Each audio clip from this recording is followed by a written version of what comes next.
Especial de prensa en Iquique Televisión. Vamos a conversar con la doctora Olga López, infectóloga del Hospital Regional de Iquique y también integrante del Colegio Médico de Iquique. Hola, doctora Olga López, ¿cómo está? Bueno, queríamos conversar un poco acerca de la realidad que se está viviendo en la UCI del Hospital Regional, un poco ya con esta baja en el número de pacientes, pero tenemos sí un rebrote. Queríamos saber si se ha traducido eso en un aumento quizá, o si se espera que se traduzca en un aumento, y qué pasa también con los otros pacientes que están en la UCI, que sabemos que también han ido a un aumento por temas de accidentes u otro tipo de eventos. ¿Qué nos puede contar, doctor? Bueno, en este rato estamos con una situación bastante compleja. Todavía no tenemos tantos casos de este nuevo rebrote de COVID hospitalizado y principalmente en cama UCI, son súper poquitos. Y estamos hablando del escenario de la gente no vacunada o que le falta la tercera dosis. La gente que tiene su vacunación en general no se está hospitalizando, por lo tanto estamos hablando de casos leves. Pero también hay que recordar que en el contexto de COVID, todas las placas estaban asociadas al estado de excepción. Al terminarse el estado de excepción a fines de septiembre, se redujeron los presupuestos para contratación para personal de refuerzo, y eso también estuvo asociado a disminución de 24 camas en el estadio y de 20 camas en el hospital. Por lo tanto, para las mismas camas compiten todos estos pacientes que estábamos nombrando. El mayor aumento de accidentes porque la gente anda así desesperada tratando de salir a carretear, los crónicos que no estaban tratados, más estos pacientes. Uh-huh. Bueno, el mismo ministerio, el gobierno ha señalado que mientras exista el estado de alerta sanitaria, se van a poder mantener algunas medidas. Por ejemplo, mencionaban en el Servicio de Salud que el estadio se mantiene hasta diciembre, por ejemplo, que hasta cuando dura el estado de alerta. ¿Es suficiente que se mantenga esto o se requiere que haya otra medida para garantizar y asegurar los recursos? A ver, en el fondo lo que hemos ido viendo es que se han ido manteniendo, pero con una disminución de las camas. Por ejemplo, el mismo estadio ahora en octubre pasó a tener 24 camas menos. Entonces, si bien es o sea, estamos hablando de que el estadio nos aportó 70 camas inicialmente, camas que no tenía el hospital. Y pudimos hacer mejor proceso de los pacientes y poder darles un mayor movimiento. Pero si tenemos un rebrote posterior, hay que considerar que en nuestro caso vamos a seguir recibiendo pacientes en situación migratoria irregular, que lo más probable es que no estén vacunados. Y esos pacientes nos pueden generar una solicitud de camas, porque además muchos de ellos son crónicos que en su país de origen no tenían acceso a tratamiento. Entonces, esto se suma a todas las otras cosas, y hay que considerar que estas medidas, tanto estadio como PAME, terminan el 31 de diciembre y nosotros en enero recibimos veraneantes. Entonces, es otro factor más que se nos va a juntar con la disminución de estas camas. Entonces, si pudiéramos resumir, ¿cuál es la situación actual de la UCI? ¿Cuántos pacientes COVID hay? Teníamos que hay un promedio entre 3 aproximadamente. Sí, ha habido COVID, entre 3 a 5. De hecho, por ya. ejemplo, la semana pasada se hospitalizó un chico de 16 años obeso que tenía la primera dosis de vacuna. O sea, no alcanzó a tener una protección efectiva por vacuna y se está comportando como un adulto. Y nosotros, Uh-huh. lo que se vio con Delta y Mu y que no se vio con la variante de Wuhan, que es la original, es que los niños se comportaran como adultos en cuanto a la gravedad, y porque nosotros en esa época solamente escuchábamos el tema del PIMS, pero en estos Claro. niños adultos estamos comenzando a ver también este tema de el cuadro grave como si fueran adultos. Uh-huh. ¿Y la mayoría de los que están son personas que no han completado su calendario de vacunación, o hay personas que estando vacunadas de todas formas se agravaron por el O COVID? sea, si tienen el calendario de vacunación incompleto o no han estado vacunados, son los pacientes que están llegando a UCI. No tenemos nadie que teniendo el esquema completo haya llegado. Hubo hace varios, 4 o 5 meses atrás, un dentista que creo que ese día se había puesto la segunda dosis de Pfizer. Entonces, en ese contexto, de verdad, ha sido una súper buena herramienta la vacuna. Así mismo pasaba con el tema de influenza. Las vacunas Coronavac, que es, por ejemplo, la misma tecnología de la vacuna de influenza estacional, es altamente efectiva para prevenir los cuadros graves. La gran diferencia que tenemos con Pfizer es que es mejor para cortar el contagio comunitario, pero las dos son de igual de eficaces para disminuir ventilación mecánica y muerte por COVID. Doctora, ¿y cuál es el, el- la defensa adicional que entrega la tercera dosis, si nos pudiera explicar bien, porque, por ejemplo, se ha hablado muy poco de la tercera dosis, pues la autoridad dice es un refuerzo adicional, pero, por ejemplo, hace poco salió un estudio de que a los 14, 15 días alcanza el mayor número de inmunidad, pero ¿qué pasa con, o sea, efectivamente estamos más, cuando por ejemplo, los que se pusieron Sinovac, que después se pusieron Pfizer, están más, con mayor defensa frente al COVID-19? Lo que pasa es que ahí hay una serie de cosas importantes de recordar. De partida, nosotros cuando tenemos una exposición de vacuna tenemos un aumento fuerte, fuerte, fuerte, y después esto va decayendo con el tiempo. Se vio que esta caída, la velocidad de caída era mucho más rápida con CoronaVac que con Pfizer. Y por eso es que se priorizó primero reforzar a la gente de CoronaVac, porque la de Pfizer tenía todavía mayor cantidad de anticuerpos. Al ser un patógeno nuevo, es esperable que podamos tener varias dosis de vacuna. Es incluso pensable que quizás tengamos que hacer vacunación anual como lo hacemos con influenza, porque eso se hace porque influenza tiene pequeñas mutaciones todos los años que confiere que la vacuna del año pasado ya no sirva para este año. Entonces, las vacunas en general que fueron de RNA mensajero tuvieron un pic, la zona más alta, mucho más alta que CoronaVac, una caída mucho más lenta, y la probabilidad de hacer un caso leve de un 2% versus CoronaVac, que era como de un 40%. Entonces, para el cuadro leve es donde, y la interrupción del contagio es donde más se vio el beneficio de Pfizer. Y al hacer estos esquemas cruzados es donde se vio que este nuevo elevación de anticuerpos era más potente que si hacíamos vacunación con un solo tipo de vacuna. Pero ha faltado, creo usted, comunicar por parte de la autoridad cómo funciona esta tercera dosis, porque, por ejemplo, a uno le decían colocarse la dosis de refuerzo, pero la dosis de refuerzo no tiene un efecto inmediato apenas yo me la coloco. Me imagino que tiene que pasar, se espera que pase una cantidad de días prudente. Unas 2 a 3 semanas, que es lo mismo que estábamos hablando de cuando recibimos la segunda dosis. Ujú. Sí, creo que en este rato tenemos el panorama como bastante inundado por distintas situaciones, tanto del punto de vista social, político, y las mismas autoridades como que no han tenido la misma fuerza que tuvieron al principio, ni la gente el interés de escuchar de cuáles son estas nuevas condicionantes. La verdad es que si uno ve los estudios, las vacunas han estado salvando vidas en esta pasada. Si nosotros tenemos, a ver, uno ve la secuenciación del ISP para identificar qué tipo de COVID es, y en este rato prácticamente lo único que circula es Delta.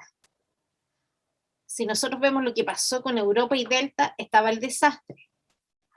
Y hubo un análisis también del ministerio que comparó la variante Mu, que es esta que venía de Amazonas, que nos afectó durante el verano y que nos tuvo muy mal traer, con Delta. Y se vio que Delta había sido 12 veces más suave que la Mu en el contexto de pacientes vacunados. Por lo tanto, teniendo cepas que están descritas que tienen una muy alta mortalidad, lo que nos permitió salvarnos de ese desastre fue la vacunación.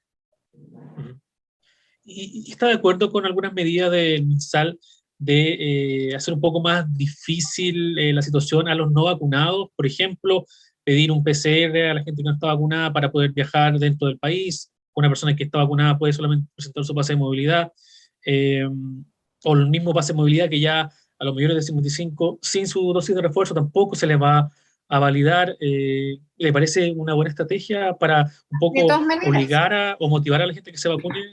o sea, primero recordar que la semana pasada la Corte Suprema rechazó el recurso de protección de los antivacunas por su derecho a movilizarse. Acá también tenemos que considerar que la vacunación hace la protección de rebaño, o sea, las personas que no pueden vacunarse por temas de edad, por temas de patología, son protegidas por las otras personas que están vacunadas. Si nosotros no nos vacunamos, vamos a tener una masa crítica suficiente como para volver a tener una ola bastante grande. De hecho, en el país hay 1.200.000 personas no vacunadas que ni siquiera han recibido la primera dosis.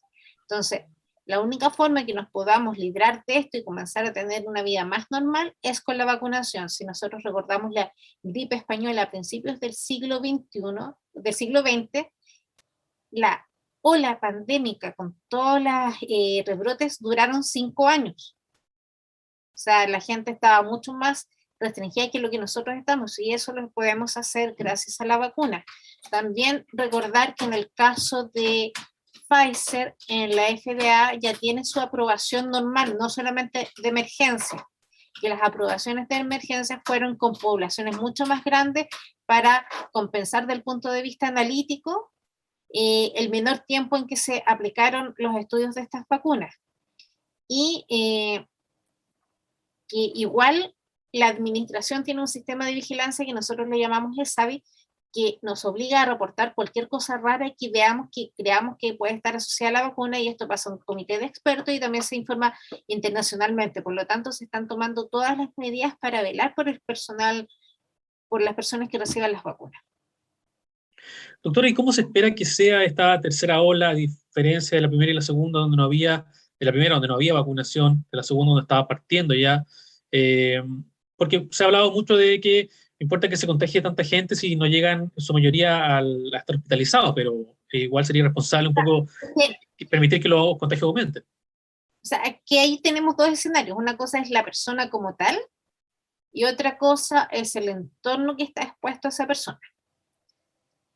Una de las cosas que pasó con pandemia es que en general la gente por ansiedad, por recursos económicos, comió bastante mal, por lo tanto, el porcentaje de obesos aumentó en Chile. Y ese es uno de los factores de riesgo más importantes para estar en ventilación mecánica y para fallecer por COVID. Entonces, ya la población tiene unas tasas bastante altas en ese sentido. Y si yo es que no tengo ningún factor de riesgo y tengo la probabilidad de que me dé leve, yo puedo tener a alguien en mi entorno que sea factor de riesgo y que no haya sido alcanzado a vacunar, porque tenemos todos estos calendarios que son bastante rígidos, y que le pueda pasar algo grave por el COVID. ¿Y cuánto tiempo se espera, han discutido en la comunidad médica, cuánto tiempo podría extenderse esta pandemia? Ya estamos en el segundo año, usted hablaba de la gripe española, 5 años. ¿Cuándo podría ponerle fin a la pandemia?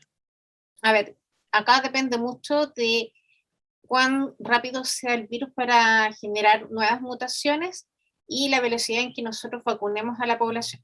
De hecho, ya cuando hicimos la vacunación de un 80%, logramos tener más libertades a nivel comunitario y los hospitales comenzaron a descongestionarse.